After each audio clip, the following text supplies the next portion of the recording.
Hey guys, Sunstreaker Wozza here. Welcome back to another Thursday live stream with, yes, as always, covering the biggest hot news on Transformers Earth Wars. So, yes, welcome back. Thanks for joining me, guys. Big thank you.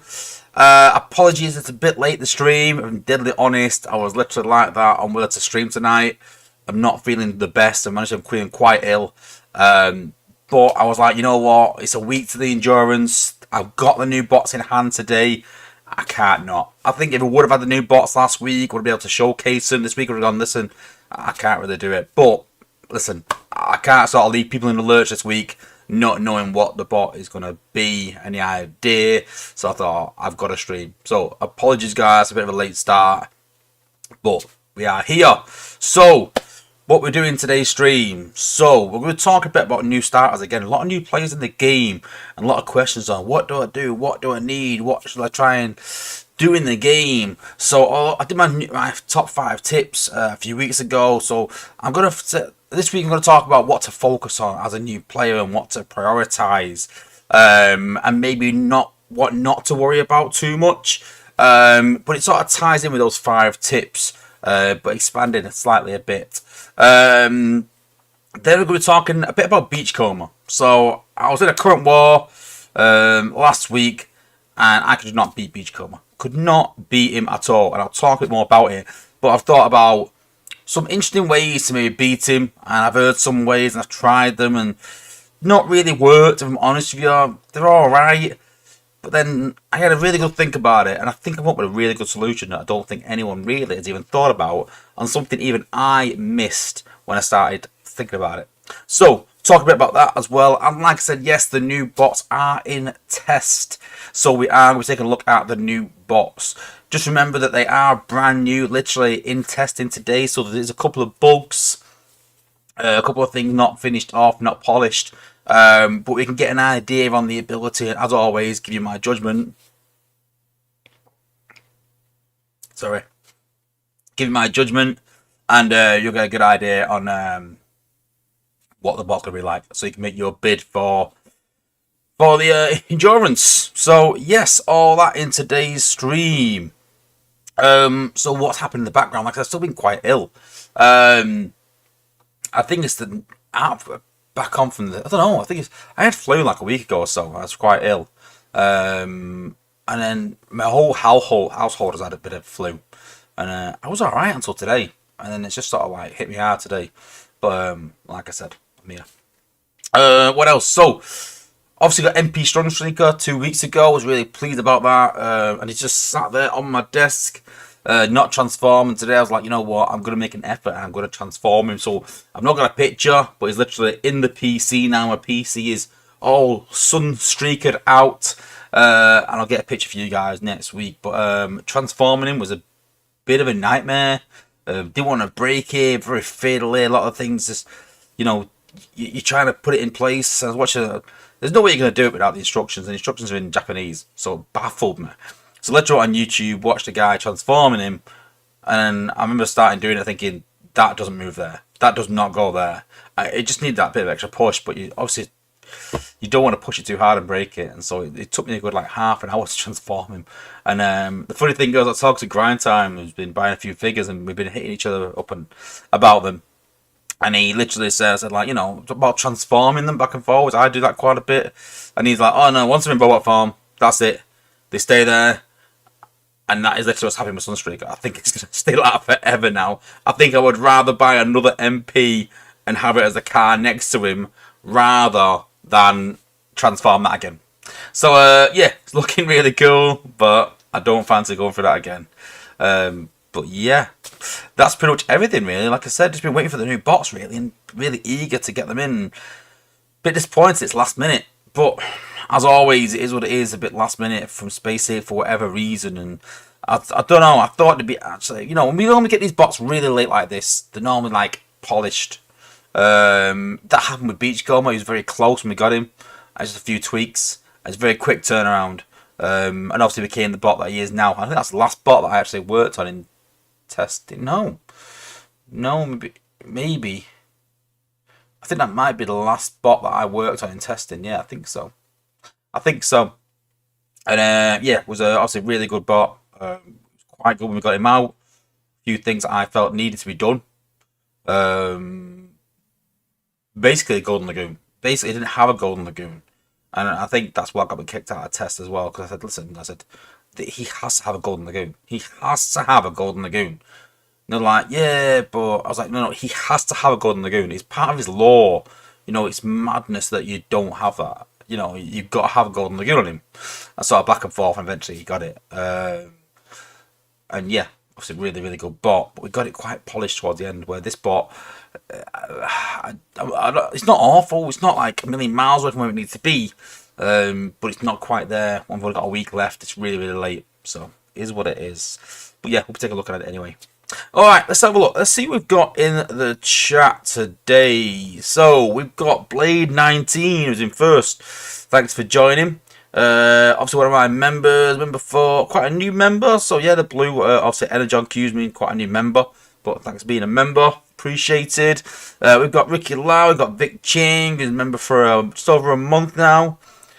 We've got Stephen Gomez, been a member for just over 6 months. Thank you. Lou Mega 123. Who else have we got? We got Candyman, who's been a member for over a year. Pulled the trigger on Ruination. And for some reason, I just think he's better than what he was when I tested him in test. I don't know. I think that when we had it in test, the hollows weren't doing a lot of damage, and I think it just said, "Oh, when it comes out, it will." Something I can't remember now, but I remember not really being impressed with them hollows. But they're pretty good now. I'm not gonna lie, I was quite impressed, and I'm a bit annoyed I haven't done it earlier. So those hollows, although worth 7,000 shards, I don't know, it's pricey, innit? It's pricey. So I think if you've got all the bots already, then yeah, for 2,500 shards, it's well worth it. But 7,500 shards, I don't know. Just should be a game changer. And I'm not too sure it's a game changer, but it is very good. We've got my friend Shani as well. Good to see you. We've got Carnage Mac. Alright. We've got Darklands, highly classified. We've got Loud Sound Warp. We've got Mr. Board. How's it going? My good buddy Freesius. So go and check out his channel and his stream, guys. One of my fellow content creators. We've got Jamie Carpenter, who's been a member for just over 6 months as well. We've got Jason Rowley. We've got my brother Grind Time, my biggest supporter, 3 years a member.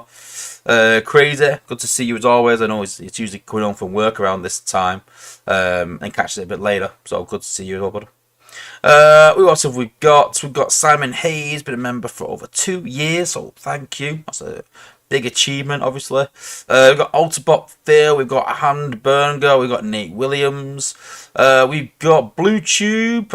Any news on 5-star Volcanicus? Nope, nothing. I imagine it'll be next year. So I imagine I believe there is a combiner coming out this year near Christmas, and then they are going to start on Volcanicus next year.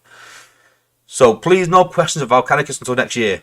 Come January, ask again. We've got Ninja Master Builder. We've got CM. Thanks for joining. And you're quite a new member. Thank you. I believe it up on Discord actually. Earlier today or yesterday. So yeah, thanks for being a member. Andrew Stevenson, Mario Zambiano. Also we got Thomas Fullard, remember, for over a year. So big thank you. Who else have we got? We've got J-Rad. We've got my good friend Garrett as well. Good to see you. Yeah, if I've missed anything, apologies. But yeah, good to see everyone. Oh, and Bobby from SA has just joined the stream as well. Yeah, thanks for joining, buddy. Yeah, like I said, other than being ill, yeah, I'm doing alright. Yeah. Lord Sandwich support. Thanks, I got the side pass tokens, so I've got the next one free. No problem. So yes. So yeah, if you did win a side pass last week, it was my massive, huge, ridiculous giveaway. Or you got, say, the shards and you haven't received them, then let me know. I did pass them on to Dale, and he did say he did distribute them. So I hope everyone got them. It was a really good stream. I enjoyed obviously giving them all away. So yes. Yeah, make sure you hit me up if you've not received them, but I hope everyone has. Let me know in the chat if you haven't, or if you have, just let me know. What else have we got? It's all going to be okay. First time dealing in. Welcome to the stream. Hope you enjoy it.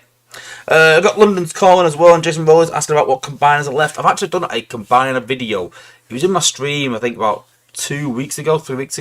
I've actually done a video, but that'll obviously be for members for the time being, and will be available over the next couple of weeks, which sort of goes through my predictions on which combiners coming next. So yeah, as always, what I sort of do is my streams, I cut them down for members to watch at their leisure, so I'm going to watch the whole stream and post them. And you can go and watch them as a member whenever you like. And then, obviously, if you're not a member, then sadly you've got to wait until it gets released. So everyone gets all my content regardless, but members just get a bit of a exclusive on all my content. So, yeah, consider becoming a member.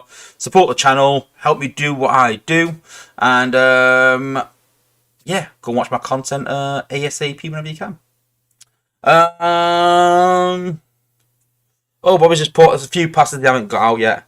There's still some that didn't get in, but don't worry, won't forget. So if you are, listen, but still let me know if you've not received the pass, and I can chase it up maybe next week or something. Because from what I heard, there's a lot of passes that needed handing out. I think it said 80% of the players handed one out, which is like wow. So yeah, crazy.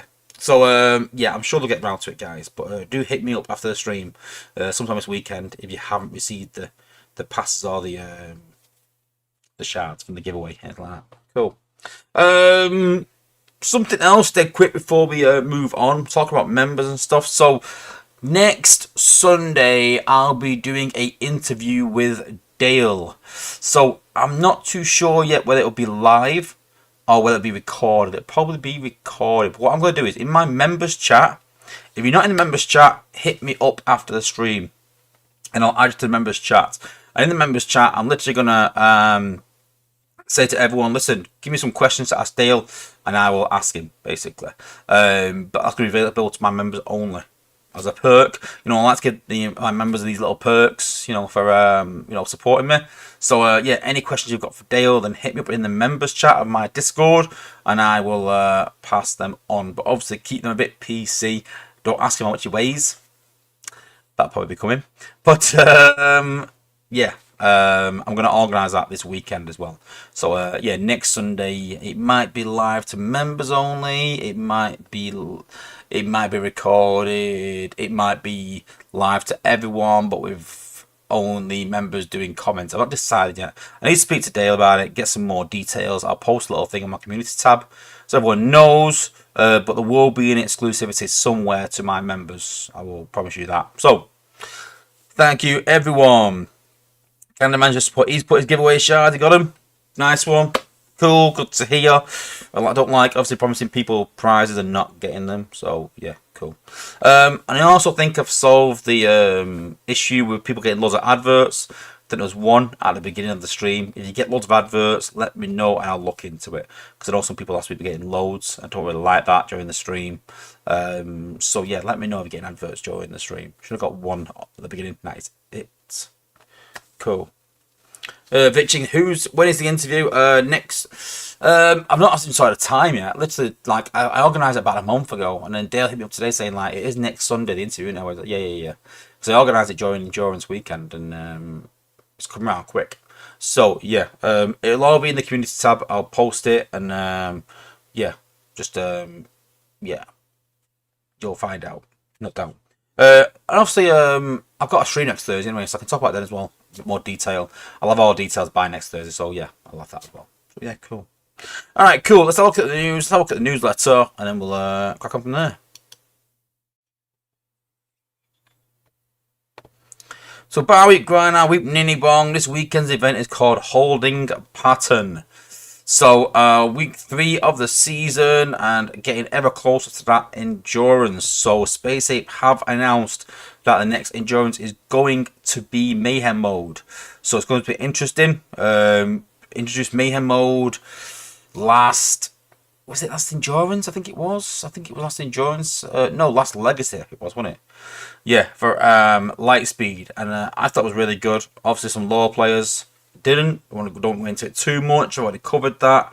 Done videos on it, but I'm hoping there's going to be some updates to that, some changes. They have promised that they're going to look at some things to improve it for lower players, which is good. So fingers crossed they can make it a relevant event for everyone. I know Freeze done a video on like spending and how to get the max amount of points and how you can do it with the least amount of money. I've covered it as well. I think I did a video on Mayhem mode, how to get the best out of it. So go and check that out. I mean, I think most of it is aimed at sort of higher level players, really. Maybe with limited spending, try to get the most out of it.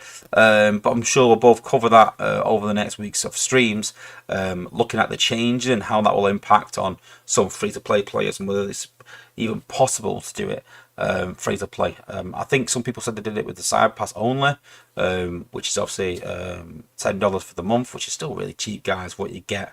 But yeah. This weekend's event is a nice, easy 10,000 point event. I know Dell's been really busy.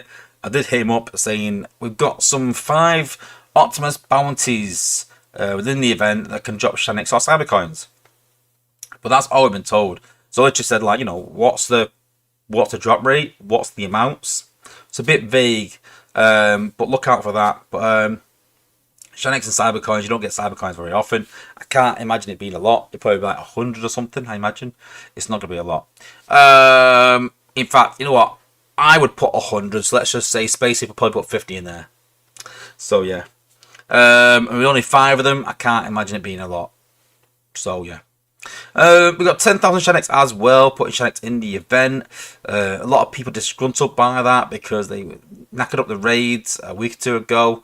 And so what they've done is they put it in the event rather than giving double Shanix for the rewards for the raids. But I understand it's probably a bit hard programming. So I'm not too sure, like, putting it in the event for 10k. I kind of get it, but people are like, yeah, but I'd rather have done the raid. So at least put Shanix in the event. It's done something to, you know, make up for it. It's not too bad. Then we got 2,500 4-star shards and 7,500 3-star shards, which is pretty much standard for most events. Some 500,000 Troop XP items, standard for most events. 350,000 Spark and 2 million Alloy and Energon. As always, the rewards just sort of spaced out. Usual battle zones apply. And they put game updates and information. So they have put, yes, the Cyber Pass and catch up is back. I didn't know Cyber Pass had gone. All the catch up. Hey. But yeah, so 80% of the players that have bought the Cyber Pass actually gifted it to someone else. That's really, really cool. Then you got Mayhem mode, where they've obviously promised that they're going to do something about it. But you can actually buy the bot for $150 outright. Wow. $150? I think with Mayhem mode, don't bother. I think $150 is a lot, because I think you could probably get the bot quite easy for $50 with a bit of time. Not even that much. So $50 versus $150 for like maybe 6, 7, 8 hours of your time.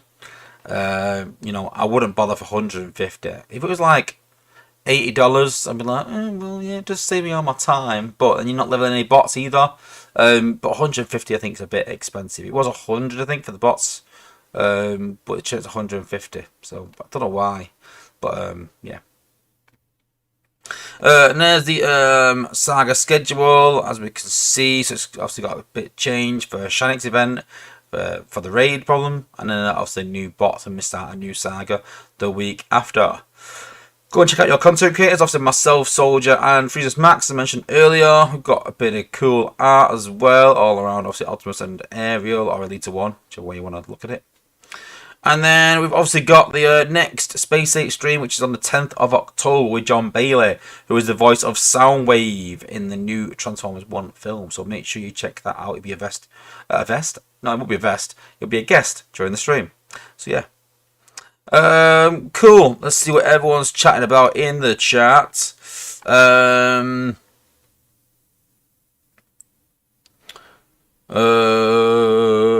Lord Sam Watts has put he'd rather have double on raids. Yeah, I know. Ultimate Phil's put people still do raids. My team has them beat him in a couple of hours. I know, yeah, it's first world problems. I know we do. We always just smash them out within a few hours. I can't remember the last time I played a raid. Honestly, I don't even bother with them anymore. But I know a lot of loyal players like it. It's a bit of a variety. Something a bit different. I think that lower players see raids how higher players see wars. But pretty much. So QB wins has put. I've actually announced it. So Optimus Bounty has 250 to 25k Shanix. That's not bad, and 100 to 10k Cybercons. That's not bad. Cybercons 10k chance of it'd be like 1%, definitely. But yeah, not bad. And Lord Sam Watts put, our alliance leaders gave out the side pass to the rest of our players as a thanks for completing the last event. Pretty cool. Darklands has put, yeah, you can get $87,500, $150 really for Mayhem mode. Yeah, definitely. And Burnger's put, if you buy the bot, it's natural selection at that point. Yeah. Yeah, and just someone asking about the QB wins where it's right. I presume we've got the information from somewhere. So yeah. And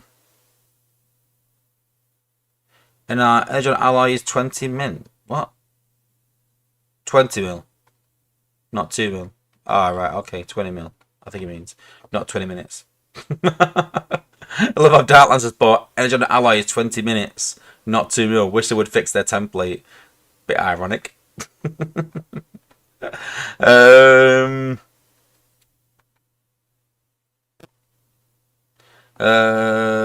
Cool. Right, okay, let's go into the game. And like I said, we'll do some top tips for our newer players.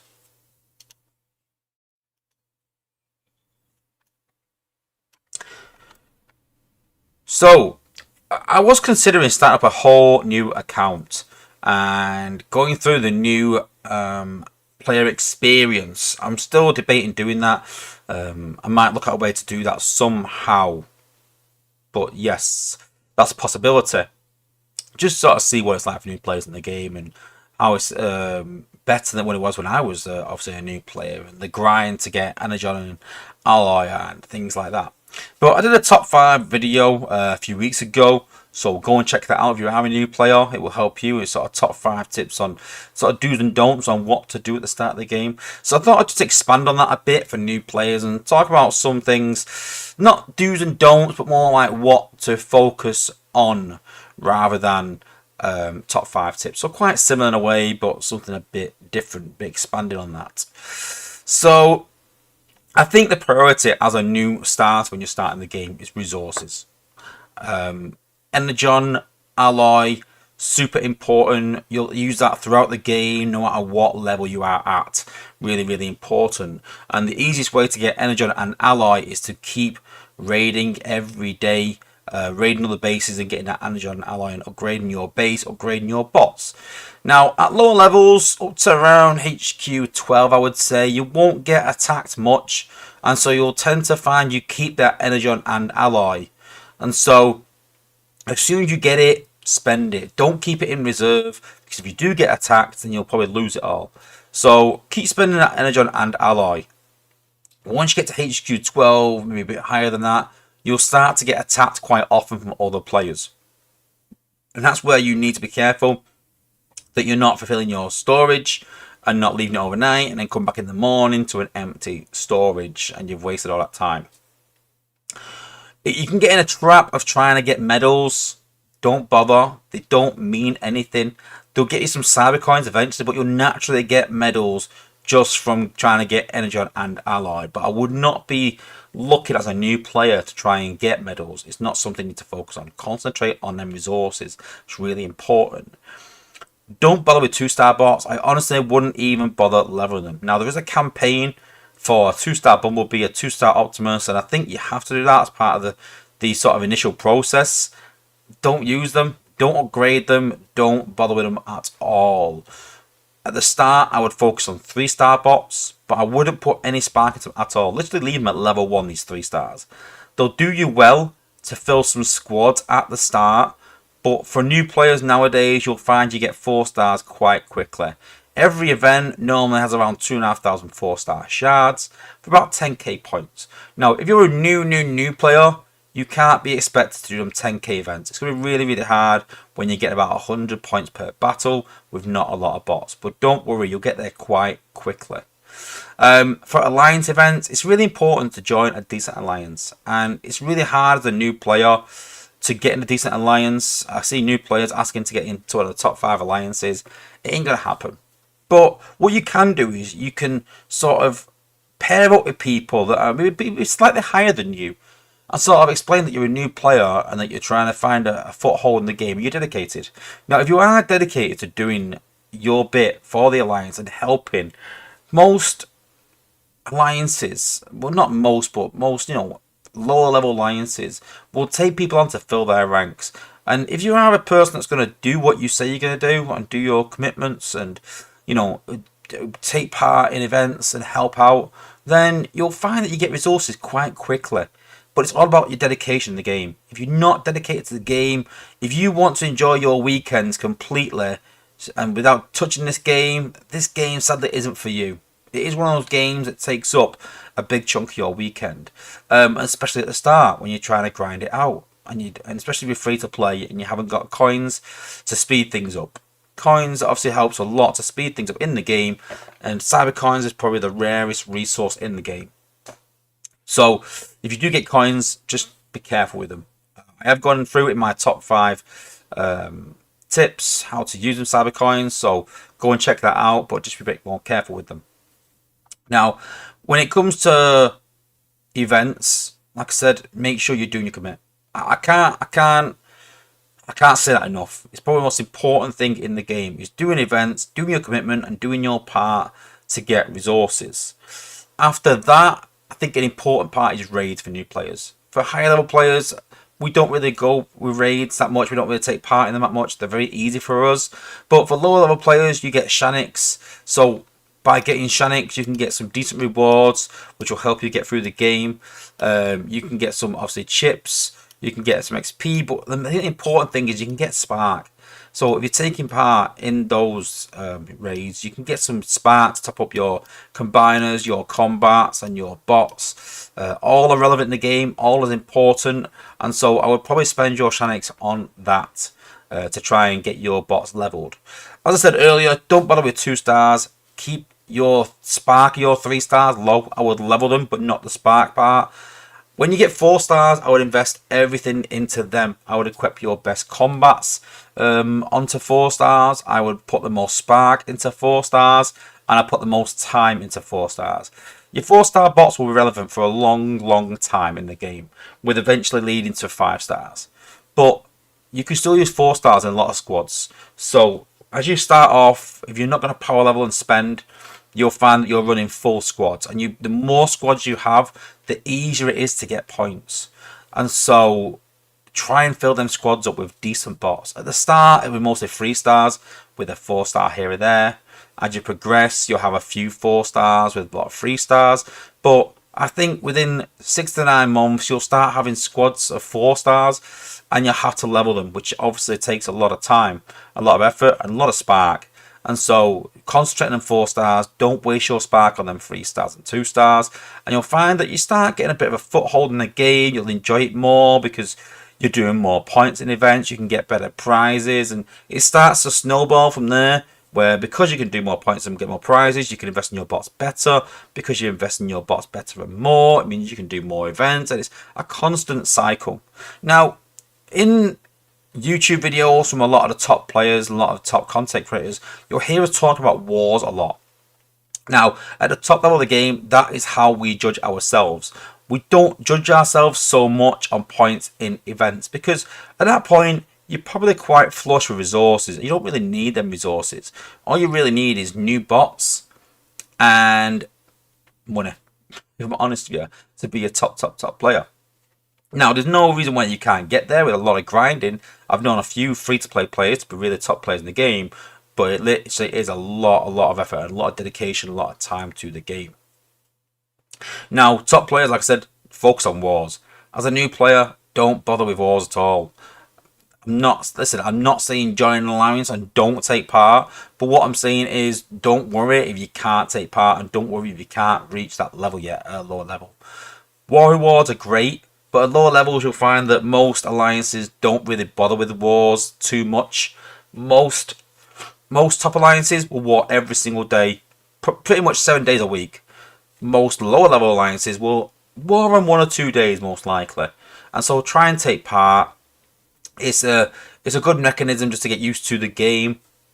But for wars, you're literally taking your best bots into battle to try and beat someone on a PvP, one-off, and try and beat it. And there's 5 bases to beat.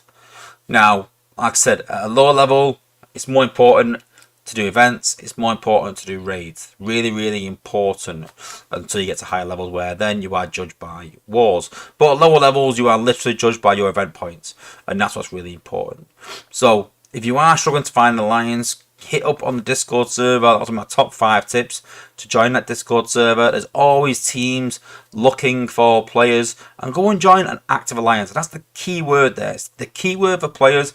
It's the key word for alliances is active. If you are active in the game, you'll enjoy the game and you'll do well. If the alliance is active and everyone's doing their bit, you'll start to find you get more resources, because there's nothing worse than being in an alliance with people that aren't doing their part and people getting frustrated because they're putting a lot of effort in and other people aren't, and you're not getting the rewards that you should be doing, and people are getting the same rewards for doing very little. So it's really important that what you say you're going to do, you are going to do, and you go and do that and do your part for the alliance. If you can do that, if you can do all the things that I've said, I think you'll really enjoy the game, and it is a good game to get into. Like I said, with most base building games, it is a bit of a slog, especially once you get towards the higher levels of the game. Time then becomes a bit of a bigger issue, with some massive upgrade times of like 2 weeks even for some defenses at the very height of the game. So you'll get there eventually. You will, but keep getting them resources through events, through raids, through, beating other people's bases in PvP, and I find you'll get there in the end. But I hope you enjoyed these few tips for new players, and we're going to do some more of these things for new players, more little tips and things like how-to guides. Go and check out my best bots. I do them regular, where I talk about the best bots in the game, the best combats in the game, the best combiners in the game. And if you're a new player and you're looking to invest in some combiners and bots and you don't know which ones to invest in, please go and check out your content creators, whichever it may be, on what they think are the best bots. We generally know what we're talking about, and generally all agree as well on what are the best bots in the game. We might find little niche ways of using bots, and methods do change, but generally if we say this bot is top tier, it will be top tier for quite a while, and you can invest in that bot and get good use out of it. There's nothing worse than investing in a bot and to find out that it's pretty useless and there's not much you can do with it. Now, when you first start the game, most 4-stars are useful, but again, we're talking a bit later levels, you'll find that there's certain 4-stars are very useful and certain 4-stars are slightly useful. So I hope you enjoyed those few tips, and like I said, subscribe for more, and we'll be going through some more top tips for newer players.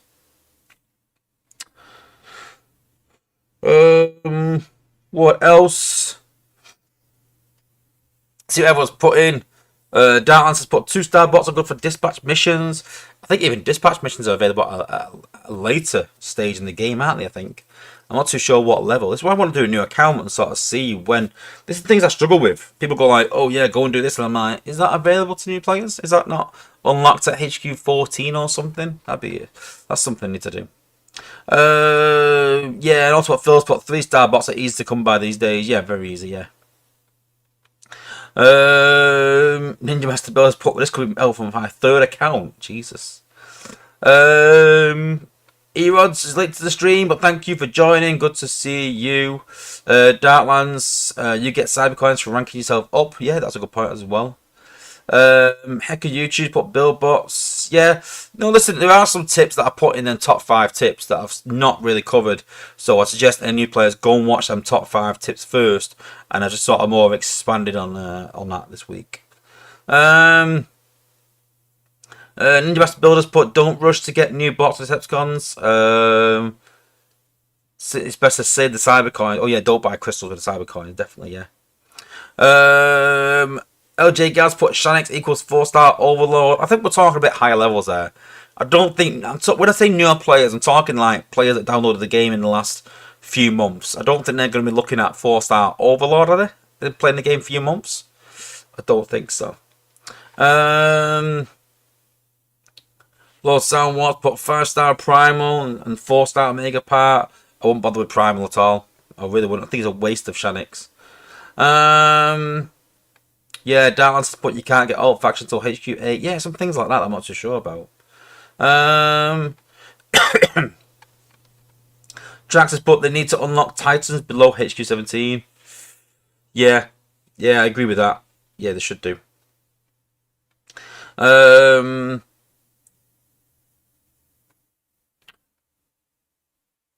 What else?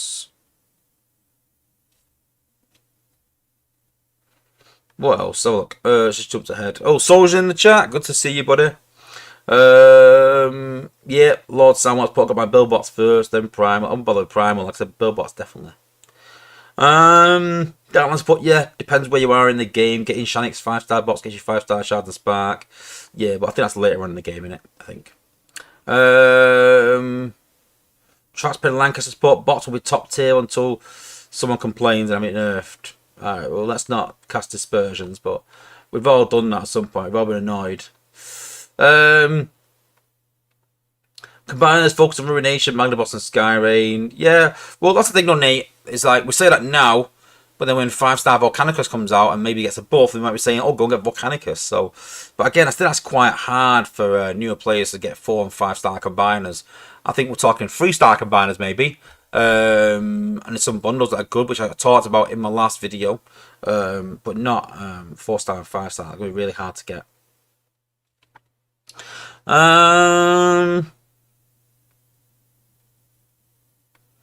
It's put Wozza is a high roller. I won't say that much. Not anymore. Maybe back in the day. So Darklands spot. I think my alt account has access to dispatch missions at HQ10 for sure. Okay.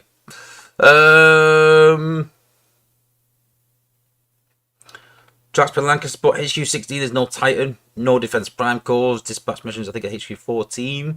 That's what I mean, though. We don't know as top players. We can't remember because I think dispatch missions came in. We were already high level, so we don't know apart from what's been said. So we could do like a little roadmap, couldn't we, really, about at what stage everything gets to be available. HQ15 is no combiner beacon or shield gen until 16. Yeah, fair point. Yeah, Dallas has put it's possible to get 50k Shanix in 3 to 4 months, even in Alliance doing hard mode raids. I don't know. Would lower level alliances do hard mode? I don't think so. Again, we're getting a bit ahead of ourselves. I'm talking about low level players like, up to HQ12-ish. Ninja Master Builders put dispatch missions start at HQ8. They're alright. Dispatch missions for resources, but they get a bit tiresome, don't they? Darklands put Combiner Gate coming soon, probably, no doubt. And Nate's put Ruin 3-star is still great. Yeah, fair point. Yeah, 3-star is still really good. That's a good point. Darklands, new players, get that bundle, the new player bundle. Yeah, that was in my top 5 tips as well. We talked about, I think we talked about Combiner Gate bundles, the new player bundle, and Cyber Pass. So yeah, cool. Okay, next up. So I was in a war this week against, I can't remember who it was. It was quite a high level alliance though, and I did recognize the commander. quite a decent player in the game. I come against him in top wars before, so I recognised him. So played against him in the war. Didn't have too many problems with the base, but then come up against Beachcomber and Deluge, and so was pretty much out of points by this point, and tried to take Beachcomber out. So tried to use abilities on him to take him out, but because he reflects damage, then it didn't really work. It sort of just killed my bots off one by one. So looking at Beachcomber, aka Deluge, this is the general setup you would see for him. So it makes an ally invisible for 12 seconds. Every 2 seconds, enemies near the ally will be hacked for 5 seconds. So that's the problem with this, really, is that most bots or even Liege will hack a bot. Then once it's not hacked, it'll stop. But Beachcomber tends to hack them over and over again, constantly hacking your bots. And he's put the ally and caster, so doesn't cast really when he's on defense, but he does get it himself. He gets the Goon Reflect, reflecting 70% of damage for 12 seconds. Caster also attracts nearby defenses. So I think the big point there is the hacking and the reflection. So you find it, not only is he hacking bots that are doing damage against themselves, but he's also reflecting any damage that your other bots are doing to him. So it absolutely goes mental. And then for his G1, you've put coat yourself in a gold that increases your health and reflection by 30%. So you're reflecting back 100% of the damage with his G1. And then it says, gain a new cheer that when used boosts the special ability damage of all allies by 20% for 13 seconds. That's really only obviously on attack. But the 15.5% regen and the reflection is massive on defense. Now, with Jazzy, that most people will sort of put on Beachcomber, he blocks 20% of all damage, and every 15 seconds gains 20% extra health for 5 seconds, as well as launch 3 energies that pierce through enemies, dealing 1.5 of the bot's DPS and disable shields. That's an important factor. So if you've got any bots and you try and rush in with the likes of pipes to try and, you know, stop any damage coming to your team, that will also disable the shields. So it becomes an absolute nightmare on defense. And Beachcomber has turned into the new Twin Twist. So when Twin Twist came out, everyone was going, this is ridiculously hard, this is stupid, I can't believe how hard this is, it's ruining the game, defense has got too hard. And I'm not going to lie, when I faced Beachcomber and I tried to kill him with damage, it didn't work, I reflected it back. I thought, right, what I'm going to do is, rather than that, I didn't need 2 healers, but I'm going to take 2 healers, and all I'm going to do is, I'm just going to keep healing my team. Just going to keep healing it. But then, obviously, I used 5 ability points for Minerva, I used 3 for Wheeljack, but then sort of realised that because Wheeljack has healing and a speed up, they were actually doing more damage against themselves, and so was kind of counterproductive. And died again. And it was literally my whole team pounding on Beachcomber, and my whole team died. And I wasn't happy about that at all. I was like, this is OP to hell. This is borderline stupid. I understand certain bots being hacked, but hacking your whole team to the point where they all kill each other and just losing health very quickly. You know, I went through 4 outpost bots. I went through the combiner and the whole base without losing a bot, and then lost my entire team to Beachcomber. I was like, how can one bot be stronger than a whole base? It's kind of silly. So I thought, I need to work out some way here of countering Beachcomber. And the first thing I sort of thought of was, I thought, I need a way of doing more damage to Beachcomber. I need to get rid of him quickly, but I can't use my bots, because if you use my bots, it reflects it back. So how can I do more damage against Beachcomber without using bots? And that's when it sort of came to me that a good idea. And so I've been trying a few attacks, and what I've been doing is I've been actually equipping Big Daddy on offense rather than defense. So Big Daddy is one of the best combats on defense because it does so much damage to bots from a massive range. So you can see there, 20,000 health, deals 280 DPS and triple DPS to bots. So you're talking, what, 1,000 DPS almost against Beachcomber.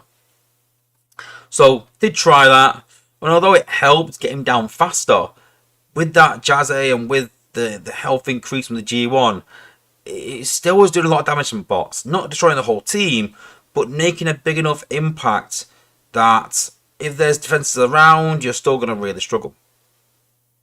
And then I heard someone in my previous stream, I think it was Trax, who said, I use Silverbolt to stun him. And I tried that, and again, it wasn't really effective because I wanted to get him down faster. I wanted to kill him faster. And so I was like, stunning him's not working. Killing him's not working.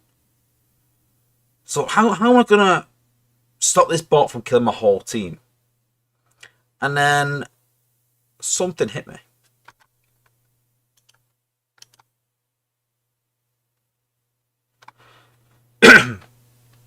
So I thought, rather than stunning him, rather than killing him, let's use him. Let's flip him back on himself. And that's where I thought an interesting previous endurance bot, had a bit of a buff, is Cosmos could come into the fold. So looking at Cosmos, looking at his stats.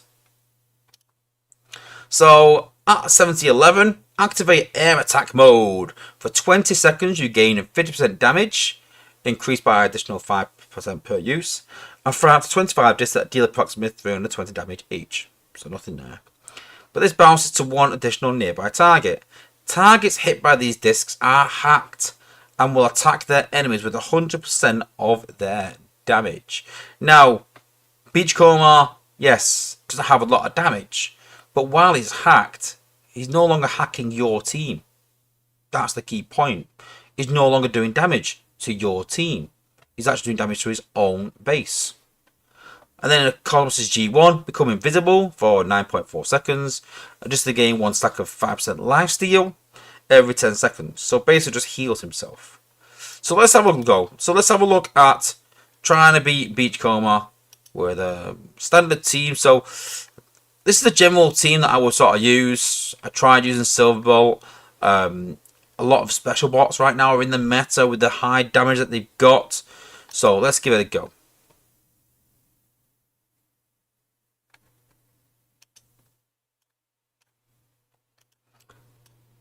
So we're going to put Blaster down.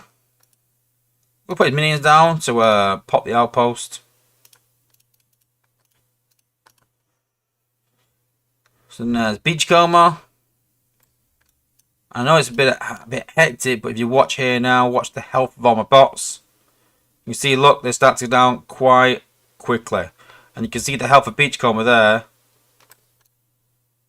You see in there, it's not going down that fast.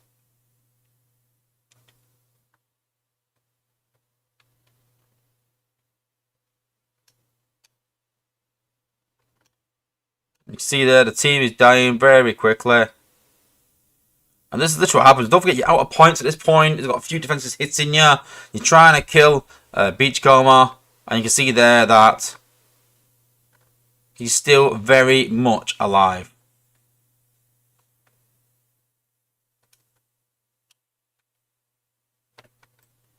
You can see there's Beachcomber. Full health. Destroyed my whole team. Crazy. And yes, you got Big Daddy hitting him here, but that heal is just healing him for a ridiculous amount.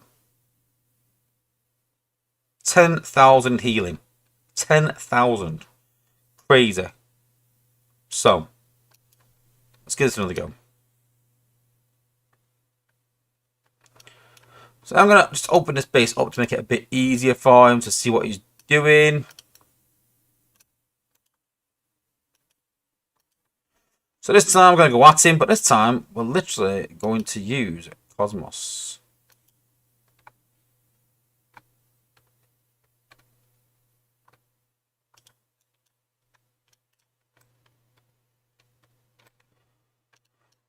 So this time we're going to use Rook to pop him.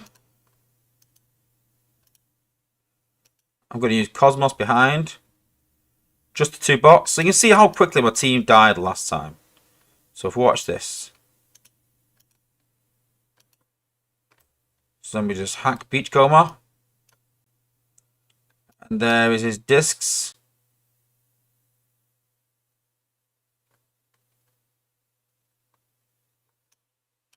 And you see there, the Beachcomber is actually helping us destroy his own base.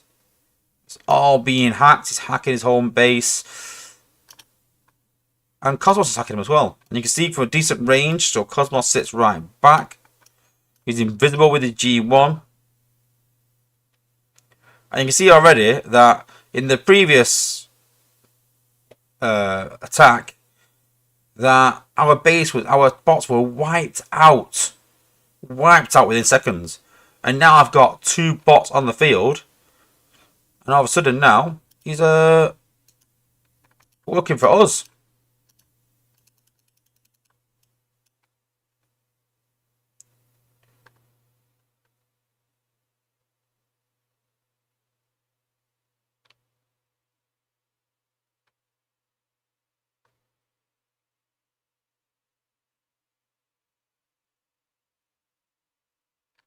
You can see there that yes, it was down to maybe half health, but you can see there my team still there, still intact, very similar sort of situation, but Beachcomber's not an issue. So yes, you could probably use blades, you could probably use other hacking bots.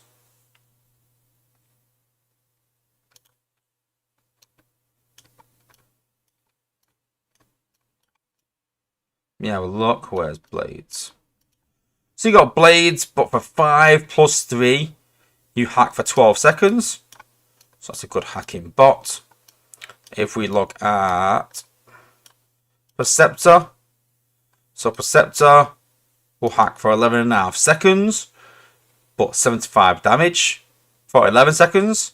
So yeah, alright, that's not too bad, 11 seconds.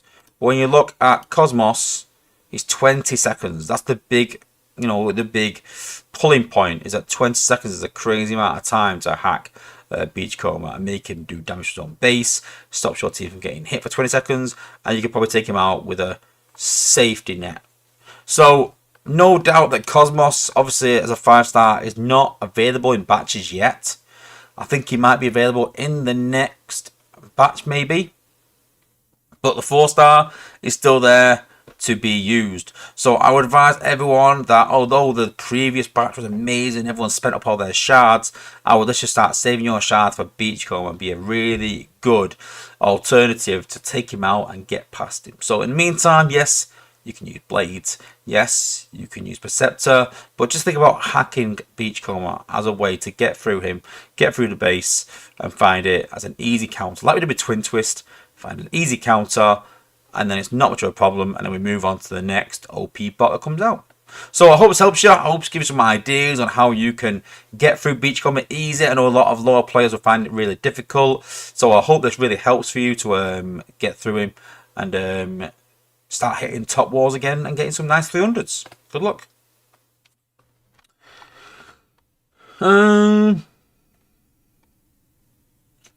So everyone's saying, what's everyone saying? Let's have a look. Traxxas Sport, wait until you get Fish Face with Jazzy and Megatronus attached. Good luck. Ask Freeze about setup. It's your boy Souls. Put that Beachcomber up to over 10k. Got to level him up. I rank him up more. Yeah, I'm literally doing that on my main account right now. Traxxas Sport, use Titan ability. I don't think you need. I think hacking's the answer. Candyman put my deluge doesn't seem to be causing anyone problems. Last war I got thoroughly rolled. And Traxxas put, yeah, they fuss about Blue Streak with the high cost and low health, but say nothing about Beachcomber. Yeah, it is mad. But I think we need it at some point, though, yeah.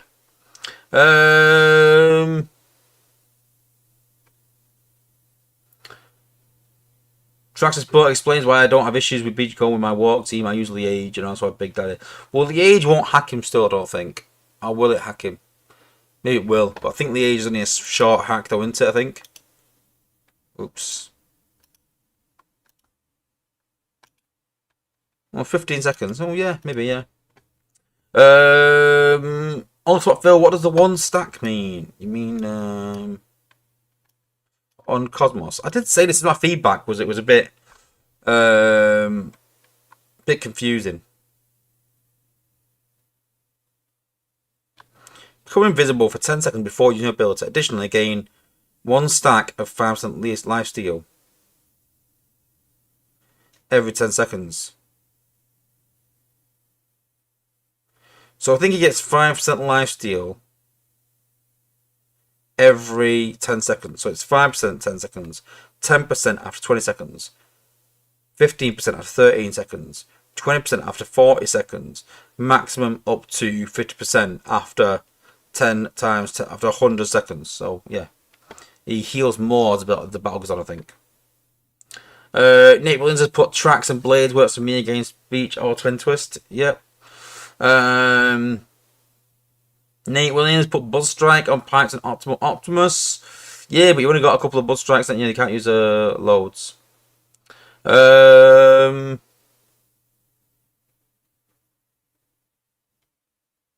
What else? Yeah, J Rider's put Beachcomber is truly insane. And Trax has put don't forget Perceptor's G1 core as a passive hack and all defenses bots like the age. Good tip. Morgan's put good times, your clock will run out in a prime while messing with that.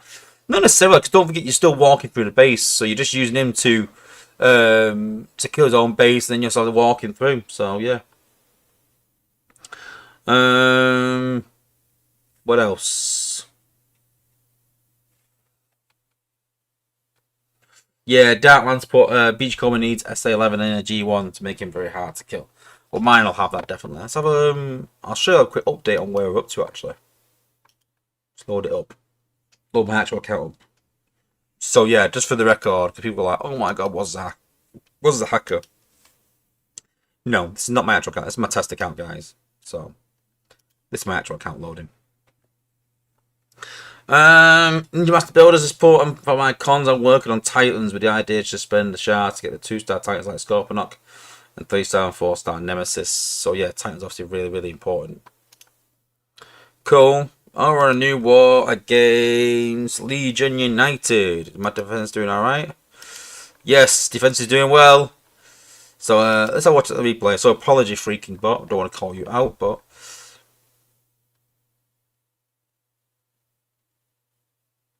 and I don't have any Beachcomber on.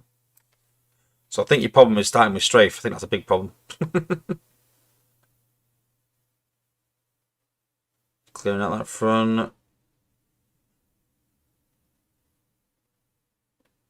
It's just a bit expensive using Strafe for that. Laser Optimus is a better option. I mean, I've got anti-stun cores. Going shots his bots.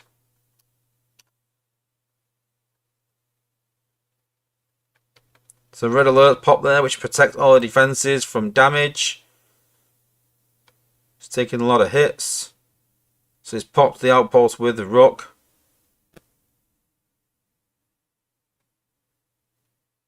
Magnet Boss is going to melt on this. It's a lot of damage. I'm going to get one ability off and then die probably. I mean, I've got Slash, I've got Twin Twist, I've got... Oh, he's got another one off. Fair play. But now, he's got to deal with the MDS, he's got to deal with the beam lasers, and other bots and defense. Just pop Twin Twist now, that's not a good sign. Yep, and Twin Twist to finish him off.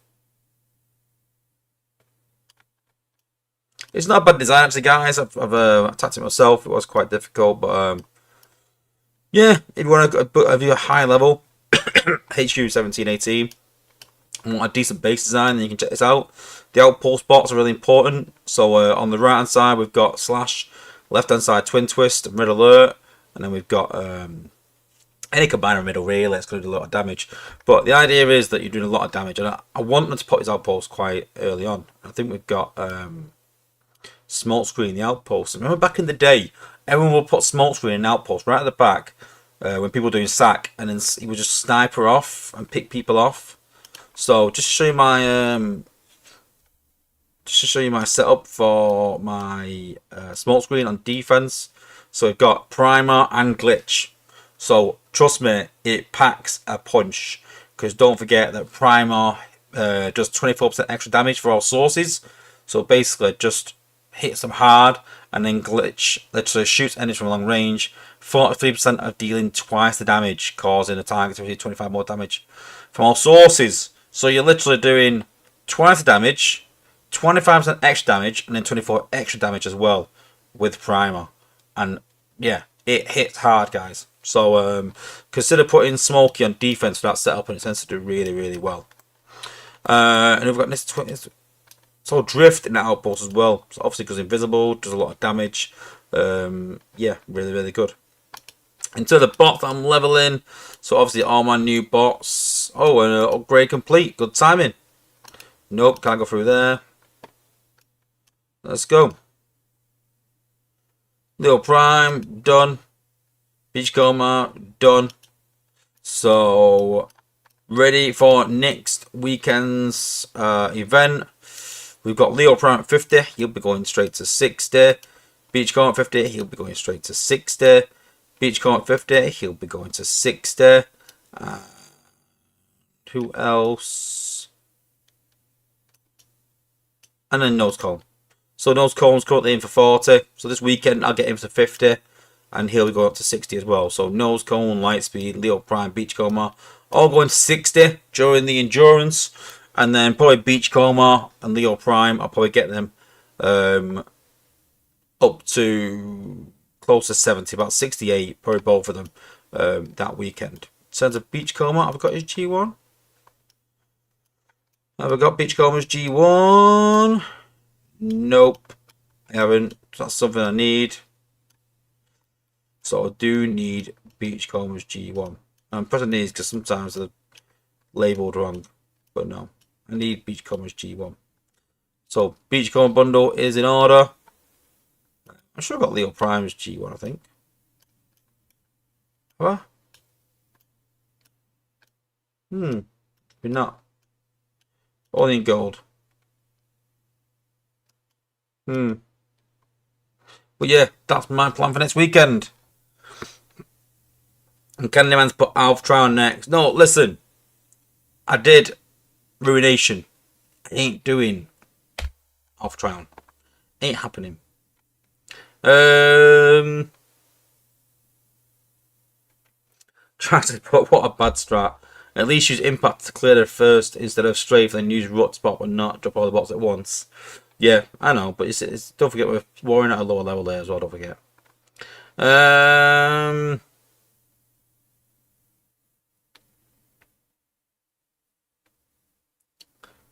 What else? Ninja Master Builders put some 5-star red alert is really great. Yeah. He's good on offense, really good on defense. I really like him. Pete the Greeks put, if I get the chance, I will use Blue Streak's SA on Golden Boy. Supposed to reduce health and speed by 30%. Fair point. Nate Williams has put, great tip on Smokey. Gonna try it. Yep, go and check it out. Grind time, new bot any good? Be patient, young Padawan. Yeah, we'll look at it in a minute. Yeah, track support, good tip with Primer. Struggle to find a home for it. Yeah. This is what I do though. I literally sit there going like, what's going to cause people a problem? And I literally sit there for hours on end, just thinking like, well, this is what I mean about base design. Like, listen, I'm no guru of base design, but I sort of look and go, what's going to cause people a problem? Like you mentioned earlier about Megatronus and on Twin Twist. So it's things like that. Thinking outside the box a bit. But yeah, you was right, Candyman, about Ruination. He was. He is very good. Yeah. Jax, have you learned to drop the kids off? It is good. It is good, I'm not going to lie. Yeah, Darkland says going to try it as well. We're going to be seeing a lot of Smokey with Primer and Glitch on now, on defense. At least you got an easy counter for that. At least you can kill him. Unlike, obviously, Beachcomber. Darklands, Alpha Trial, not really war worthy. No, I agree. Ninja Master Builder, which core would you recommend for 5-star Blaster? I used to like Quintus and Traxodon. But I found Trackstone's better on some of my warriors in war. Blaster seems to struggle a bit, but there's no real good setup for Blaster really. He hasn't. His G1's awful.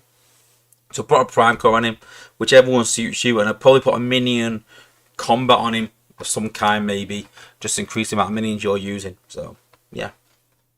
Yeah, Dance Support, gonna have to see about working Cosmos in for Beach. Yeah, you've got him, you got him leveled, then why not? Try him out. Let me know how it goes as well. I always like, to see these sort of things in the top level of the game being used and people giving a bit of feedback on how it works in sort of real life situations more. So, yeah. It should work if you think about it. If you think about the, mechanics of it, it should work. And you've seen there, it does sort of work. So, yeah. Let's clear this day quick.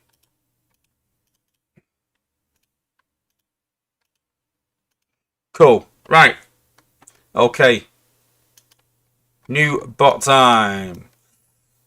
So, we do have the new bot in test, but as with the previous time, we've got a sort of a stand-in. Now, this is normally a little pink figure, but it's a white figure. He had his G1 core on. So, apologies for the look of him in a minute. That shield is obviously going to be there. A pretty cool addition, like little shield, because it's like Vector Prime. But that is not what it's going to look like when the art is added. But we're getting it again a bit last minute with a few things being added. And then obviously the same thing with Nova Prime. You can see there, it's just a Optimus Prime thingy. But cool. So let's have a look at the new bot's stats. So, at ability 10, I've not upgraded to 11 yet, but to show you guys what 11 actually does. To give you an idea, it's a bit hard to sort of separate them. So, at a cost of 6 plus 4, so it is quite pricey, you open a portal, unleashing Vector Primes from other universes with pretty much 50% of your health, 49%, but half your health, and DPS. They jump between targets up to 3 times, spreading acid. So obviously acid stops healing unless it's an anti-acid build bot. Enemies in range of the portal are slow by 40%. So I think from that you've got to think that where you place the portal is important because it slows enemies in an area. And you need to put it where there's plenty of defenses so that the Vector Primes that come out, which are basically hollows, as you can see from Rook's hollow there. I imagine it's going to be a bit of a different emblem, but they put Rooks there because it's quite similar in that way, where they can jump between targets. And then a G1 gives a 15% thereabouts increase in damage, and your clone attacks now stun their targets for 5 seconds. So let's put it to ability 11. So ability 11 is all Vector Primes now explode on expiry, dealing 4 DPS in an area. There we go. So comparing that to the 4-star, if you can't make the 5-star, let's have a look at the 4-star version. So the 4-star version, open a portal, unleashing Vector Primes with 45% of your health and DPS. So 45 PS is still decent. It's not quite 49, but not much of a disparity. Obviously, you got less health and damage, so obviously 45% of a lesser amount is even less. They still jump between targets 3 times, spreading acid and exploding, doing 4 times DPS. But these defenses are slowed by 30% and not 40%. So you can see there's not a massive difference between the 4 and 5 stars. So I think it's one of those bots where if you've got the 4-star, it'll still do a decent job.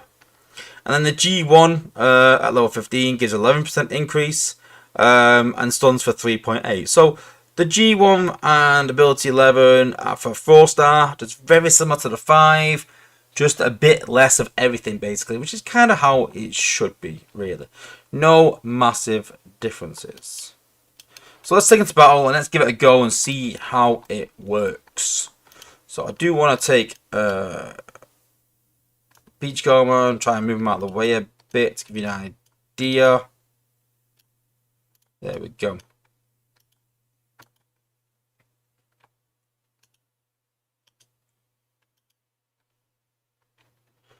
Here we go. So obviously attacking on the hardest level of the game. We've got him maxed out with a max G1. It'd be unfair not to. So obviously at the top level of the game. I don't like it when sometimes the apes show these bots in like zone 14, 15.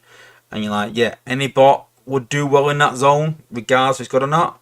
So it's not a true indicator. So let's try him in a higher zone.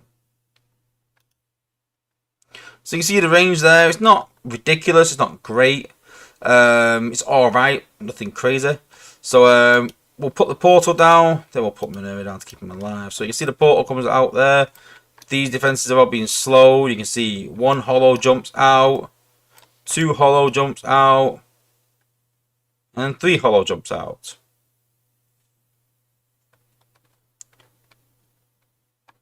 You see there, they died quite quickly. Let's put some more hollows out. Quite expensive at 10 ability points though, but there we go. So one jumps out, two jumps out, three jumps out. And there we go. So, first impressions. So, I think you can make a decent comparison between this guy and Rook. They both drop hollows that pop outposts. They both do have decent HP between them all. And the difference between this though is that they do DPS damage, these bots. They both explode at the end of the ability once you got to ability 11 and do damage in an area. So I've just got some stats here to sort of compare the two. So the Vector Prime 25k health, whereas Rook has 47, as you can see there or thereabouts, round it up. DPS, Vector Prime has 750, Rook has 520. Vector Prime will be able to equip range combats, I believe, I'm told, but the minute it can't, a bit of a bug they're going to fix. Rook cannot fix range combats, so Vector Prime is a range special, hence the lower health and higher DPS. Rook is a warrior. The clone HP is 12.5k HP times 3. So it is actually 40k HP, so quite high HP. But it is split between 3 bots, not between just the one, which Rook does. Whereas Rook's Hollow obviously has around 30k HP, so a lot more HP for an individual. The clone DPS on Vector is obviously about 1100 between the 3, about 350 each, whereas Rook's is 0.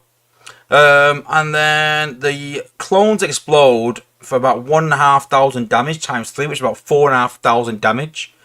Whereas Rook's is around 6k damage. You can see there it's 6,321 damage max. And both have acid, as you can see there. The hollows have acid for Vector. This one casts acid to one target, but 100% the max DPS acid damage. Rook is 5 plus 3, Vector is 6 plus 4. Vector has slow, whereas Rook obviously has healing and reduced damage because it's a tank. But although they're quite different, they have a lot of similarities. So although I'm not really impressed that we're getting a Rook 2.0 in a way, the big question is though, are we getting a Rook 2.0? Are we getting a bot that is better than Rook?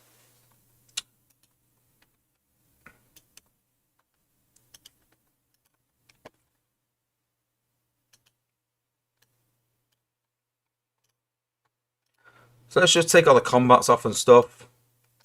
Let's make it an even playing field. Well, they did G1s on because both got G1s.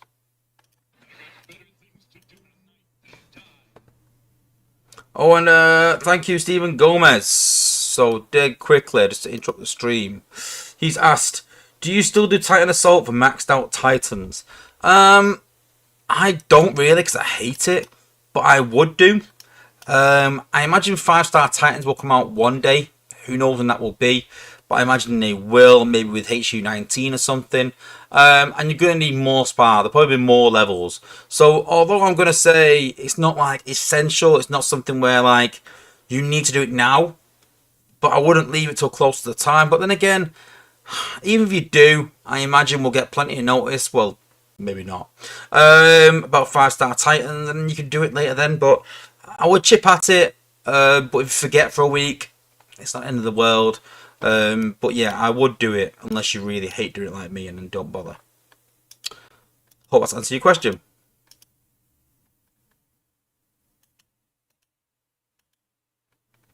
Okay, let's go back in again then. Let's compare the two.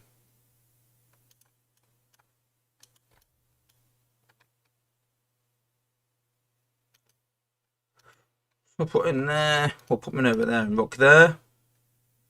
So you see there's his range, and there's Rook's. So I think Rook's is maybe slightly bigger. I think. So you can put Rook's down there. We'll put Vectors down there.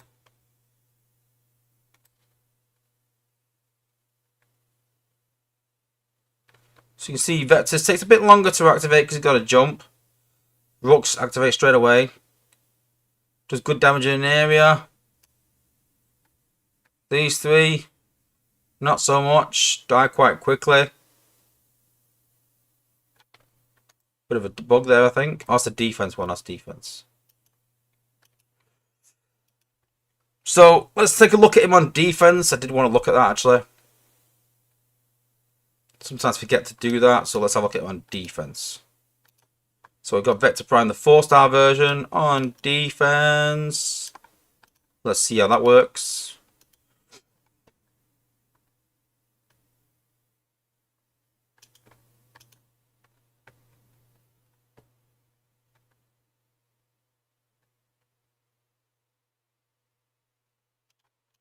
Okay.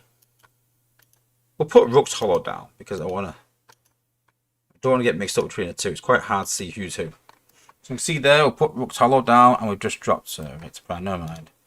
Put his ability though. You can see there, look, you just pop out the 3 primes. But at the minute it's a bit of a glitch where he's not attacking on defense. I'm sure that'll get fixed though. But you can see the hollows die quite quickly, so not much of a use really. So I wouldn't say it's a defense bot. I wouldn't really consider putting him on defense as he right now. Don't really do much. Okay, so impressions, first impressions. I mean, it's been quite hard because first impressions normally I will be sat here saying, yeah, I would change this, I would change that, I would do this. But the problem being is, with it being really last minute, I don't think there's many changes that can be made. So we've got to work with what we've got. Now, what are the good things about the bot? So I like that it can pop outposts and it's a range gunner. I've always talked about having a crossover where you can have a gunner that can pop outposts and things like that.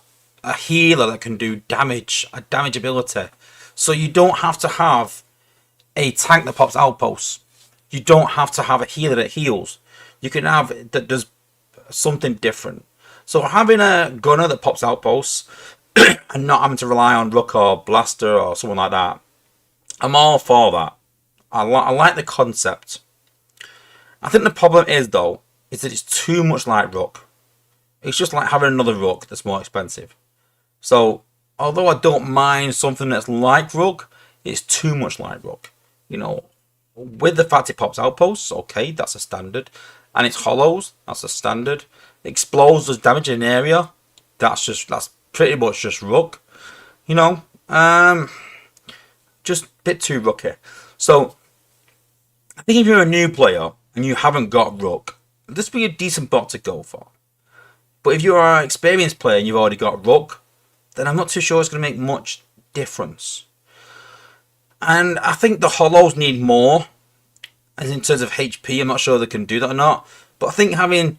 So, imagine this. Having a tank that has 50k on your front line and replacing that with 3 bots that have 15k health. They're going to die a lot quicker than the one bot with 50k. or 45k if you want to make it fair. And so Rook's Hollow is going to last a lot longer than 3 bots. And I don't like the fact that they all jump to the same target. They all should jump to a different target. So if all 3 of them jump to 3 different targets and disabled them, it says stun, but I would slow them more. I don't like stun, the fact we've got anti-stun cores. We're going towards slow now, maybe a new meta. So I would have them, all 3 bots, jump to a target and slow them by like 80% and have more HP. I think the bot itself is alright. It is what it is. The ability is what needs to change. I think the Vector Prime's alright, apart from the stun change to slow. That's what I would do personally. I think stun's been and gone now. We don't need to touch stun for a while. We've got plenty of stun bots. We haven't got a lot of slow bots. Let's concentrate on slow for a while, and then we can bring out anti-slow build bots. And you go around in circles. I've always said it's about having new metas and focused on new metas for a while, and having a few bots like that. So I think if this was 3 weeks for the endurance, I'd be sat here saying it's got a lot of potential. I can see this maybe being a bit good with some work. But with it being a week, I'm not too sure. Should you go for this bot? I think in Mayhem mode, it makes it more achievable. It makes it more attractive with Mayhem mode. Doesn't cost as much. I'm on the fence with it. I'm not sat here going, yes, I'm going for this bot, which is what I wanted. When they said, oh, we're releasing a Prime, we're going to make it really good and good on attack. I think they just said the words that it's going to be really powerful. I don't think it is. I don't think it is really powerful. I mean, you guys let me know what you think. Am I being too harsh? Is this really powerful? Am I missing something? I don't think so. I just don't see it being really powerful. Now, if it dropped 3 minions out or 3 hollows out, which slowed... Forget the damage bit. Forget that. But if it slowed 3 targets for like 80%, or 90% even. Go hell at it, go at it. 90% for like 15 seconds. I'd be quite impressed. Slowing 3 different targets for 90 seconds with a bit of a less cost. I would make it 5 plus 2. Yeah, I'd probably go for it. 5 plus 2, 90% slow to 3 different targets. Give the hollows more HP. I would give the hollows all like 100% HP. I really would. And yeah, I think we're thereabouts then. I think we're looking at a good bot. But those changes need to happen, I think. For me anyway. I've only got a week left. So we'll have to wait and see. But there was something that I thought might work well. And I touched upon this quite a while ago. And I thought I'd revisit it. Because we're starting to get a lot of... Obviously, now we're starting to get more minions in the game and stuff. So I want to revisit my little minion team. So obviously we've got Rook with his hollow. We can put that combat back on him again now. No, finished. We'll put Big Daddy on.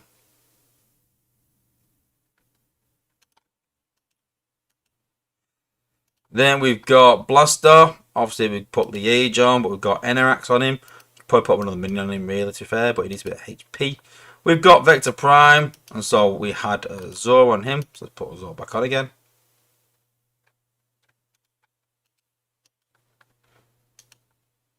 Then we got Broadside. I think he'll come out as a 5-star eventually. We just put a Nightstick, and obviously got his minion drones, which are obviously untargetable, so pretty good. We've got Dinobot with his hollows. He's got 3 hollows, some more hollows again. We've also put on him Shield Drum. We put healing on Dinobot because during his ability he gets more healing. Increased by 20%, so that'll increase the healing. Then we've also got Gnaw, one of the kings of minions, with his G1. Enerax, give him more health because again with Blaster he sort of struggles a bit. Then we've got 2 healers. One with Zor, we've got 5 and 4-star Zor. And then with Minerva, we had to put another minion on. We'll put on Sidetrack, I think. So minions galore. So we had quite a bit of fun with this back in the day, but we'll see how we go on now.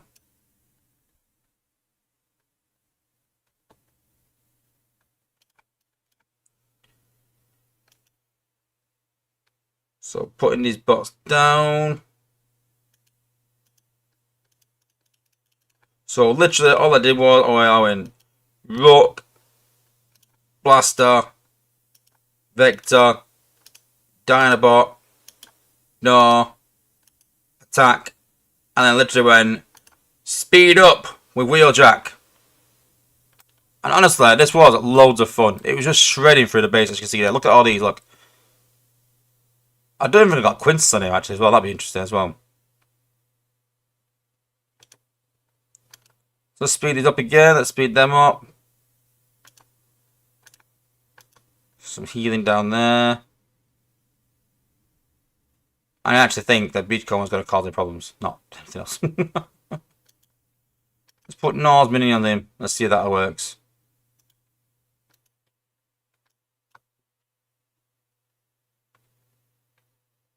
You see there, no combiner. It is loads of fun. Just seeing all the minions going about the business. I don't have Quintus actually. That's a good point. I need Quintus on it.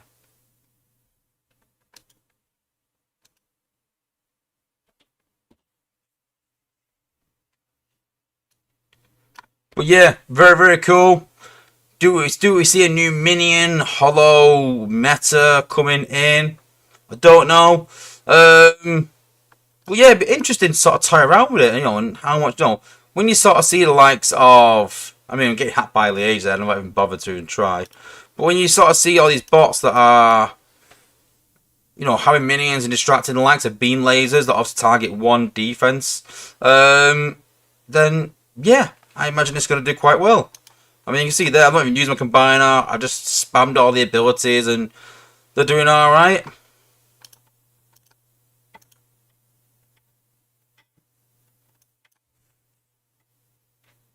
But yeah, like I said, very little tactics in there.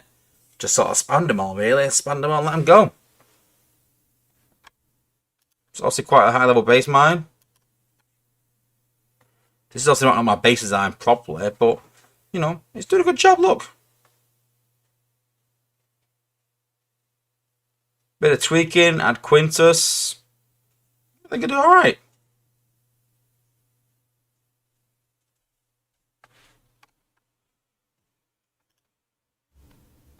Put some Dractactons down.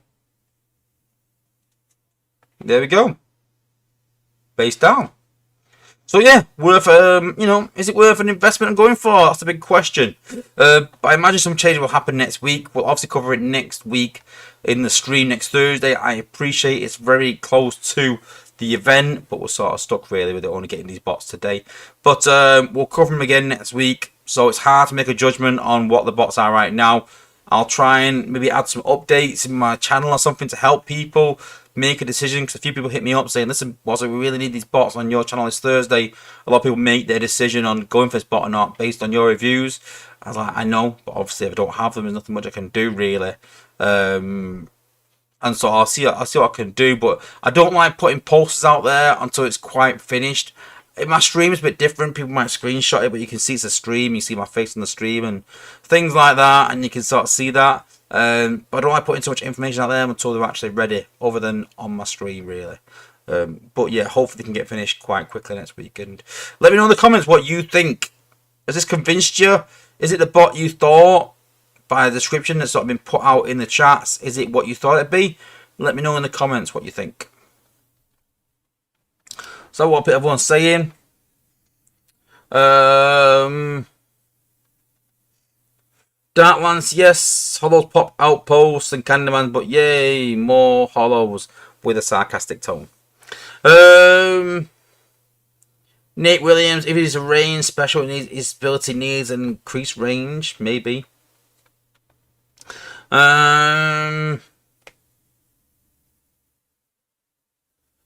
Quintan's put, I think Rux is slightly bigger. That's what RC said. Love it. Yeah, Shiny put completely broken on defense. Yeah, pretty much, yeah. Darklands, since it's 3 hollows, might compare to Dinobot's 3 hollows. Yeah, I suppose it's a hybrid, really. That's a good point. That's 33%, but obviously that's 33% with a bit more HP and DPS. And yeah, I don't know.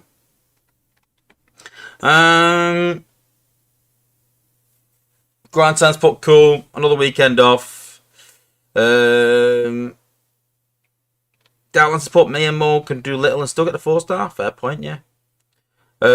Blade 19, the Halls need to stay alive. Need to stay alive a lot longer than that. Yeah, agreed. ROFL Bozos put meh, not impressed. Ninja Master Builders put I'm hoping for the 4-star at least. All those 1.5k character shards. Blade 19 ability cost needs to be looked at as well. Yeah, I agree with that.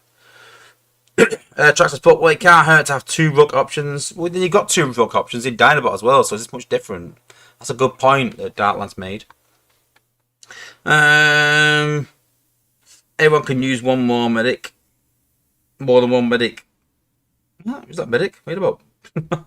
Hello, need a minor shield or reflect to last longer. Yeah, fair enough. Yeah, something like that. I think the 2 plot options is good. The genre includes Dinobot and RC. Yeah. Bozos, but we can't be worse than Orion packs. Well, you never know. Berserk, but I agree making 2 teams with options like this is okay. Yeah, I suppose. Ninja Master Builder. Considering my bot account, I only have 4-star rope with no Dinobot. This is the new bot, very helpful. Yeah, like I said, if you don't have these options, then yeah, fair enough. Darkland's not going to go for it, I don't think he's put. Nope. Bigger range. Hollow's having more defense. If you think he's more like HP or more shielding in some way, and hitting different targets, then yes, yeah, I agree with that. I still think he needs that slow though. I think that's a big part of it. Not having stun, having slow, high amount of slow. Make it. I would rather, for me, having a. When I look at Rook, I don't think of damage. I don't think of what damage the Hollow is doing. That's a byproduct. I use it as a commodity pop outpost. It's there as a support role. It's not there for damage. That's the way I see it. And I've always said, listen, just don't overcomplicate it. Just make it do something very well. So, if they can make this bot slow 3 targets down, sort of like almost eliminate them for a long period of time, and it needs to be a high period of time. I said this with, I think it was Ryan Pax maybe, or bot before that, I can't remember now. And I said that having these 10-second abilities nowadays is a bit meh. You know, we've got plenty of 10-second abilities. We've got bots that hack for 10 and 15 seconds and slow for 10 and 15 seconds and things like that. You know, we need to sort of push bounds a bit to like 15 seconds maybe. Because why would you slow a target for 5 ability points when you could probably take it out for 6 ability points with Roadbuster, say? What's going to make me take Roadbuster out my team, or take Sea Spray out, or 6 Gun, or Trax, or whatever you use? What's going to make me take them bots out for this bot? Who am I going to replace? I know people say, oh, I could do with 2 war teams. First world problems. Fair enough, I get it. But for me, I only have 1 war team, so all I want. I always think, how is this going to get in there? Who's going to replace my war team? And right now, I'm not too sure it will. That's a problem. We do kickbacks port. I really need a popper as a 5-star. The free Soundwave solves that. Free weekend, very nice. Also guaranteed Rook soon. Okay. Sky Knight's put, I'm not impressed. While it offers another option for your teams, it leaves a lot to be desired. Yeah, I think that's spot on the money personally. Low health, a linear clone attack pattern, another factor to deter this from being a top bot. Very well articulated, and I think on the money as well. Sky Knight is then put, however, with Mayhem Mode during the event, folks are going to compete in the event, but probably for the wrong reasons. I agree with that as well. Completely agree. Mark Cooper's put, Apes need to sort it out. Broken raids, wars are too difficult for most players. Rushed endurance bots, and now they want to double down on this controversial Mayhem Mode. No wonder players are upset. Yeah, I'm not sure about Mayhem Mode. I think they're sorting that out, to be fair, aren't they? Broken raids, I think they fixed them now. Things do break. I've always said, listen, I've never a problem with things breaking and bugs. I get it, things happen. And it's not always that they're trying to do something. People think that, oh, this bot's broken because they're trying to do something behind the scenes. No, they're probably changing something else, and that's affected that because they use the same whatever, same setting within the game. But listen, things break, get it fixed quickly. That's all I'll say. You know, you get a bug, should be put in the chat. Within a day or 2, should be fixed again. You know, the Roadbuster saga went on too long. It did. You know, it broke. fair enough, things happen, but just get it fixed quickly. You know, the raids broke, and I think next week they were sorted again. It is what it is. You know, I think those should compensate people. There's not enough compensation in the game, but that's a conversation another time.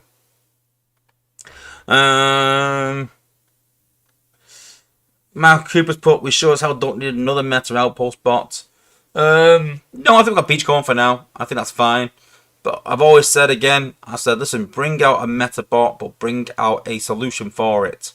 You know, I think we've got that in Cosmos, if I don't think people have seen that, but hacking it is definitely an option to look at. It's just sort of looking into them, really, them solutions, really, and sort of trying to get it out there.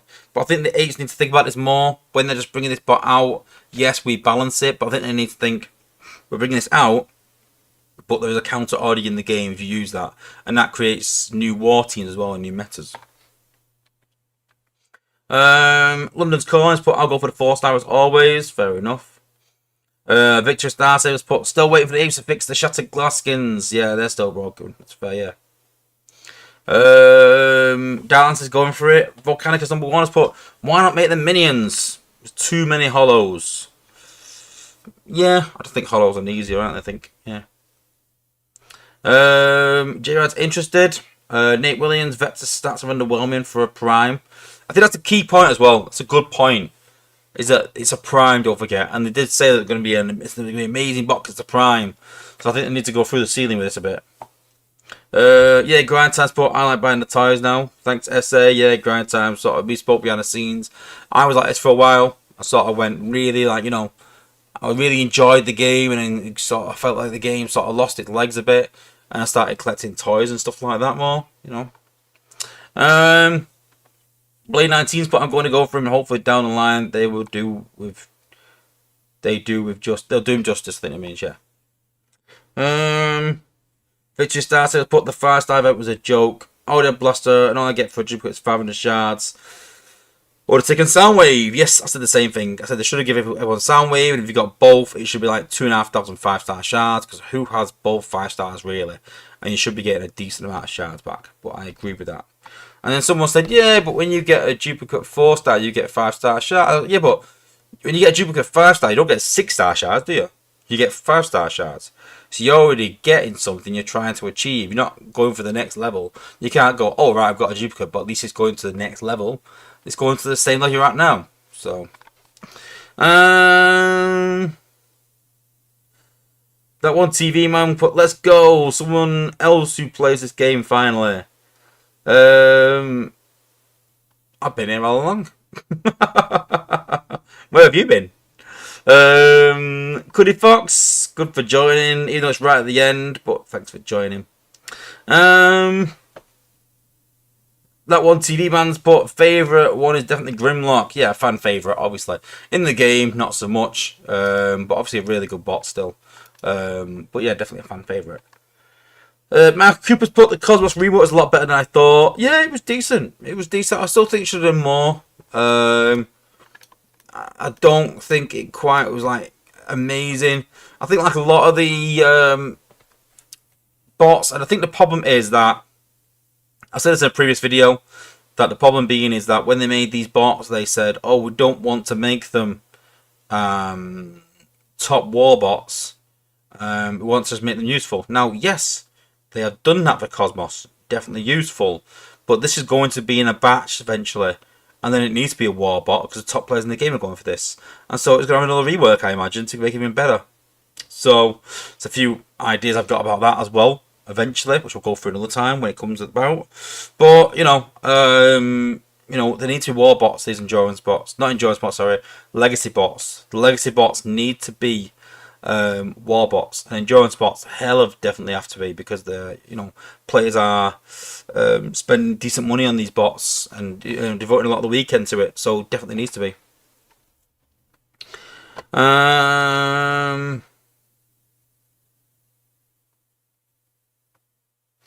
Voodoo Kickbacks put, this should have been a cross-faction Sentinel, like with the movie. I think it's all about rights though, isn't it? I think, and licensing, I think.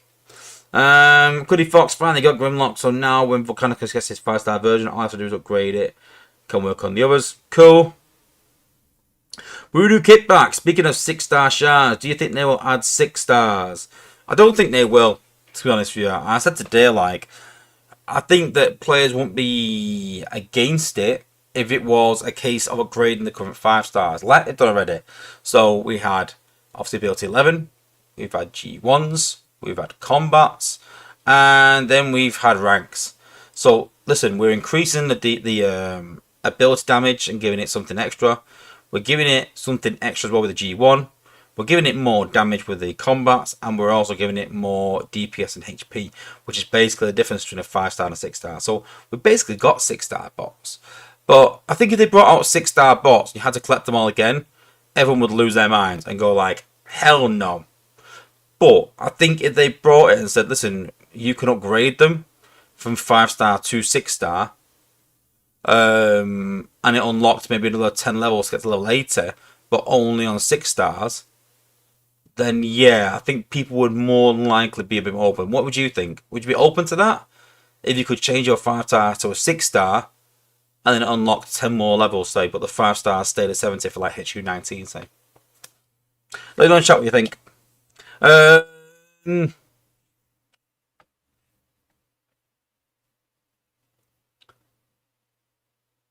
Vic James put, talking about toys, Transformers got to have a shop selling exclusive toys in London sometime this year, I reckon. More than online, really. It's better online. You have more choice, really. I don't think anything. There's not much that demand for it, really, to have a shop just for Transformers, I don't think. But yeah.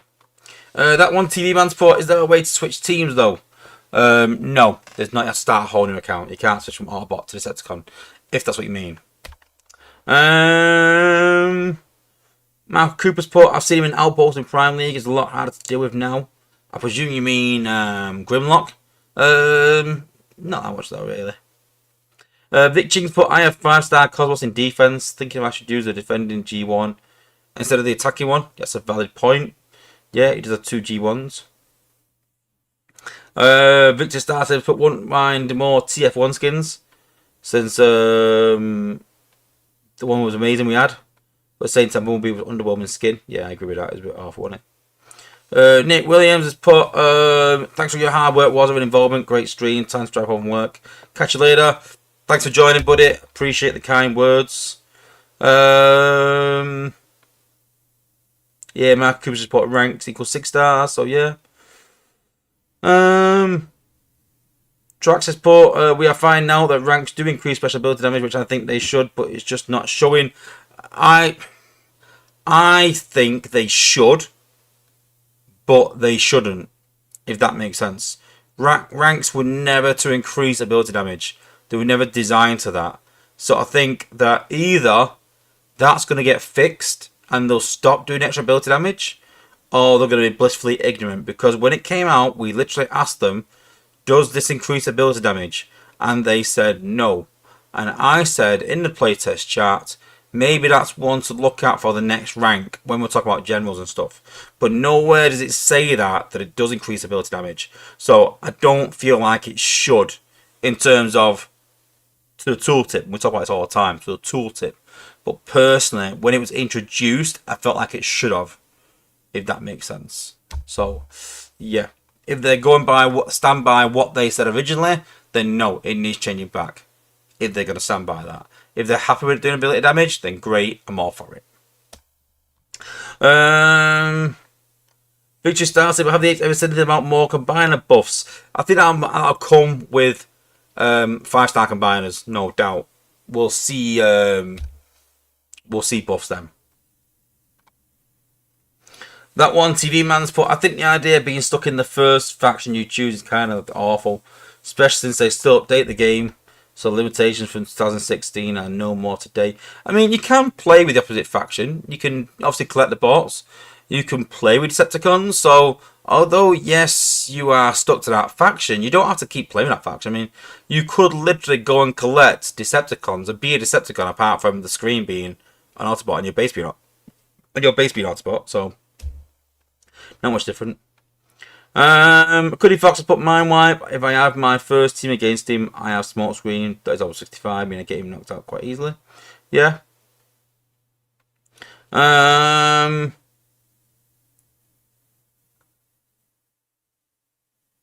Trax just put a problem with Blue Streak debate in the playtest chat, which you can see the rank increase the SA on the field. So the issue is, if it doesn't, we'll create a huge mess with bots. They're fixed.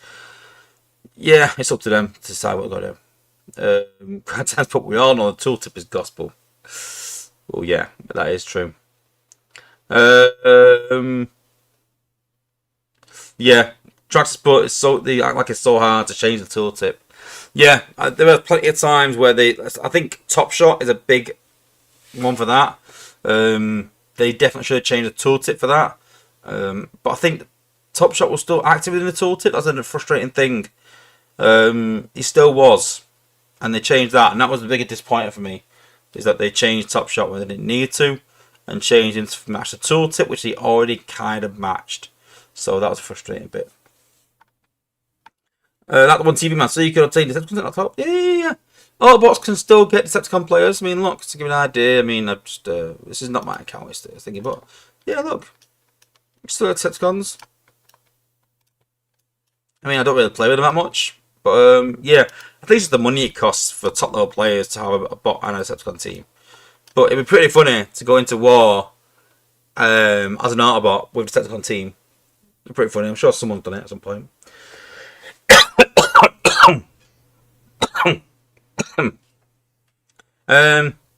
Just collect them. Simple as that. When you're opening crystals, don't open the bot ones. Instead, open the Decepticon ones. Dead simple.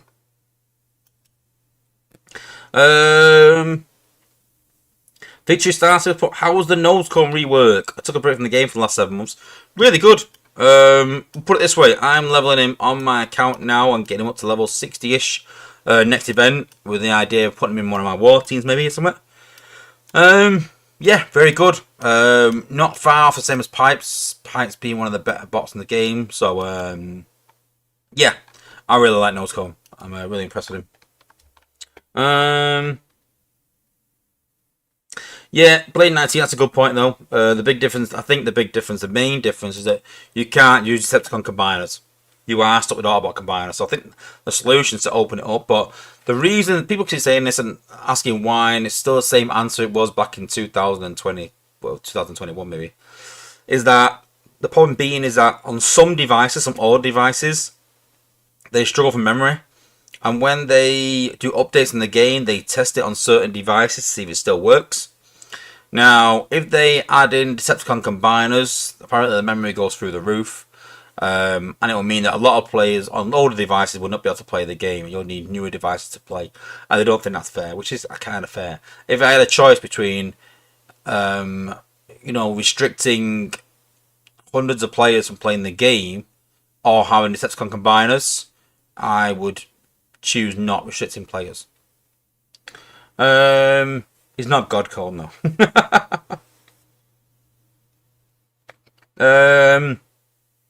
That one TV man requirement? No. There's no requirement. No, I think I'll be, like I said, about above HQ 8 or 10 maybe. So, yeah. Yeah, Cuddy Fox, yeah, that's what I do as well. Most of the opposite faction I use for dispatch missions. And same for 3-star bots. So, yeah, same. Right, cool. Well, I'm going to leave it there, guys. Much appreciate everyone for tuning in. Don't forget, if you're not subscribed already, hit that subscribe button before you leave. And go and share the channel around, guys. Get all the new players in so we can obviously help them enjoy the game better. Get them some good tips so they don't get frustrated with the game, maybe. And we can sort of help them along, yeah. But yeah, thanks to everyone for joining. Hit a like on the video before you leave, guys. We'll see you next Thursday where we'll have the finished article for the new endurance bots. And good luck in the endurance event if you're going to go for it. We'll see you next week. Thanks for watching, guys, and peace out.